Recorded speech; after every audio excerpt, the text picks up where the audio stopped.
Les amis, bonjour. En cette très belle journée de Noël, je vais vous raconter ce qui s'est passé il y a quelques heures à peine. Vous vous êtes rendu compte de rien et je vais vous expliquer pourquoi. On était à quelques heures. Le Père Noël se brosse les dents. Il peigne sa barbe, il enfile son manteau rouge, ses bottes, son bonnet. Il monte sur son traîneau, il crie à ses reines: «Allez, au boulot!» Le traîneau s'envole dans le ciel. C'est la nuit de Noël et le Père Noël va distribuer ses cadeaux. Il se dit: bon, allez, par qui vais-je commencer? Il plonge sa main dans une de ses poches de son grand manteau rouge, puis il fouille dans une autre poche, mais il s'écrie: oh, sapristi, j'ai oublié mon carnet d'adresses. Parce que dans son carnet d'adresses, le Père Noël a écrit les adresses de tous les enfants de la terre et les jouets qu'ils veulent recevoir, puisqu'ils ont passé commande. Vite, il fait demi-tour. Et avec ses reines, il retourne chez lui. Le Père Noël arrivé chez lui, fouille de partout, dans son armoire, sous son lit, il vide les tiroirs, il secoue les chaussettes. Il ne retrouve pas son carnet d'adresse. Son carnet d'adresse a disparu. Mince. Le Père Noël regarde son traîneau qui est chargé de cadeaux. Et il dit tristement: qu'est-ce que je vais faire de tout ça? Et puis une larme coule le long de sa barbe. Il soupire et ce Noël va être raté, complètement raté, se dit-il.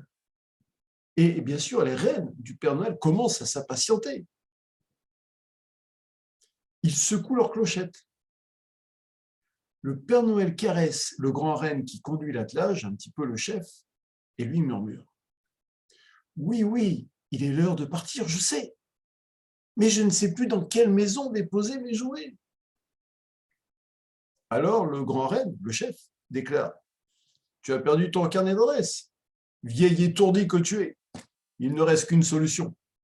Puisque tu ne sais pas dans quelle maison dorment les enfants, il faut distribuer les jouets dans toutes les maisons de la Terre. Aussi simple que ça.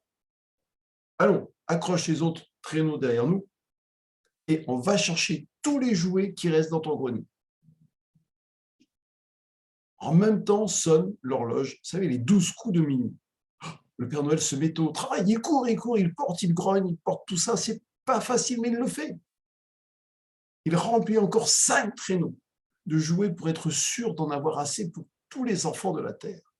Puis il fait claquer son fouet et l'attelage file sous les étoiles de cette nuit magique et merveilleuse, la nuit de Noël, la nuit du 24 au 25, celle qui vient de se passer.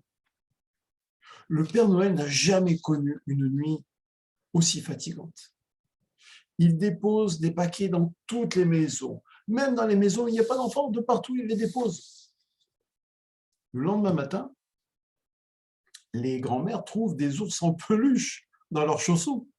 Les grands-pères ont des trains électriques. Les bébés ont des vélos de crosse. Les papas des poupées et les mamans des hochets. C'est peut-être ce qui vous est arrivé. Alors les gens sortent des maisons. Certains disent: mais j'ai reçu ça et je n'ai rien demandé. D'autres ronchonnent: mais j'ai un jouet de bébé, ce n'est pas ce que je voulais, enfin. Heureusement, heureusement, les papas donnent leurs jouets aux enfants, les bébés aux mamans, les mamans aux garçons, les garçons aux grands-mères, les grands-mères aux filles et les filles aux grands-pères. À la fin, d'échange en échange, chacun a trouvé le cadeau qui lui plaît. Ouf! Dans les nuages, le Père Noël observe ce qui se passe sur la Terre et il se dit en riant: hé, hé, hé, je leur ai fait une bonne surprise. Puis il rentre chez lui, il enfile son pyjama et à l'heure où je vous parle, il est dans son lit, sous son oreiller, mais quand il est rentré dans son lit, quand il s'est installé dans son lit confortablement, il met le bras sous l'oreiller. Et qu'est-ce qu'il sent sous le bras, sous l'oreiller? Son carnet d'adresse. Et voilà.